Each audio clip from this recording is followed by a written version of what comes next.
Crashes involving drunk driving accounts for more than 10,000 deaths a year. Drunk driving is the act of driving a vehicle while impaired by alcohol or other drugs such as marijuana or methamphetamines. Alcohol causes memory lapses, slurred speech, slower reflexes, impaired judgment, and poor coordination. When a driver is impaired by alcohol, they are not able to drive safely. People who drive under the influence cannot judge distance between cars, concentrate on where they are going, react to the changes in red lights, and even stay awake. Drunk driving is a crime that ranges from a misdemeanor to a felony offense that can cause a driver to have their license revoked. The driver can be given fines and even face jail time. According to the National Highway Traffic Safety Administration, approximately 1/3 of all traffic crash fatalities in the United States involve drunk drivers with blood alcohol concentrations of 0.08 or higher. I believe the amount of people operating vehicles while under the influence of drugs or alcohol is a problem that must be solved in order to save the lives of ourselves and those around us, including our own family and friends. In 2018, one person was killed in a drunk driving accident every 50 minutes, meaning 10,511 people were killed due to someone making the selfish decision to get behind a wheel while impaired.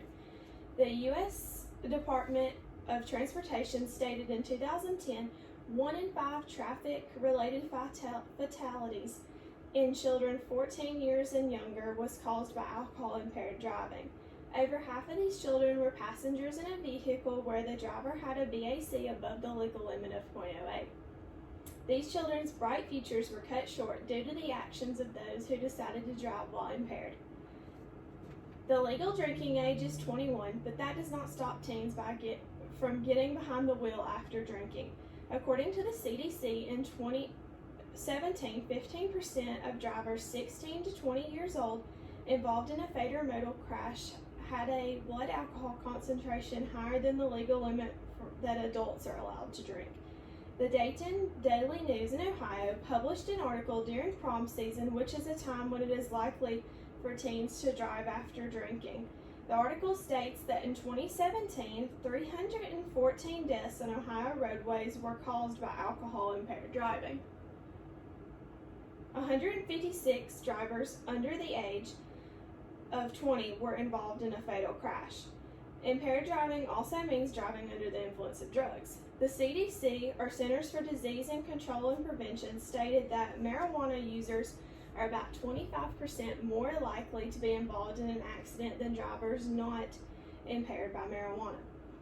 All states have measures in place to combat drunk driving. Some use strategies such as sobriety checkpoints, campaigns such as Drive Sober or Get Pulled Over, and buzz driving is drunk driving, and technologies such as ignition interlocks for those who have already been convicted while driving impaired.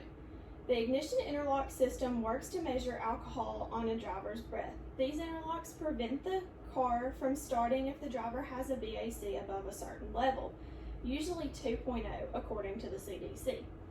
J.F. Fell mentions in his article approaches for reducing alcohol-impaired driving that one of the biggest impacts in deterring drunk driving is having random sobriety checkpoints and breath tests.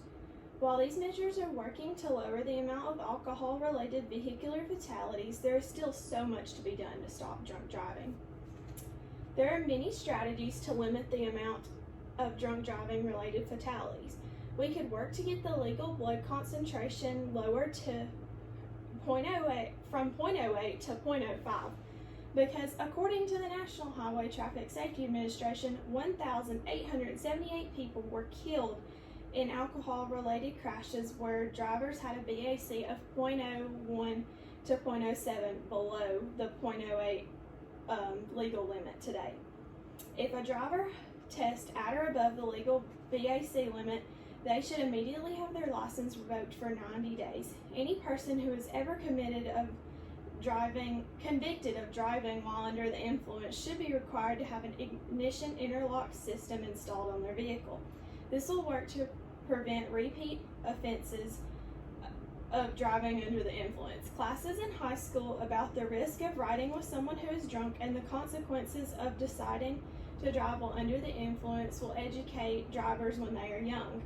Also, interventions in healthcare settings to point out those most at risk to alcohol addiction and finding a way to get at risk people treatment. Sobriety checkpoints for police to randomly stop vehicles and make sure drivers are not impaired in any way that can hurt themselves or other drivers on the road. This also may deter people from driving drunk for fear of repercussions if they are caught. If we do not continue to take measures to prevent drunk driving, deaths will rise and we may even be impacted ourselves. We play a role in changing the death rates when it comes to drunk driving. Drug impairment is just as dangerous as alcohol impairment, so measures must be taken to stop driving under the influence of hallucinogenics like marijuana. Watson and Mann included several ways to reduce drug-impaired driving, such as limit or do not engage in polysubstance use and using public transportation. Do not let your friends leave a bar or party after drinking. Be responsible and plan to have a designated driver if you are going to drink. Call a friend, taxi, or Uber because no one wants to get the call that you have made the decision to drive drunk and killed yourself or somebody else. Overall, the 10,511 people killed due to drunk driving in 2018 could have been prevented. Consider those around you and make responsible decisions because one decision could change your life or someone else's forever. Thank you.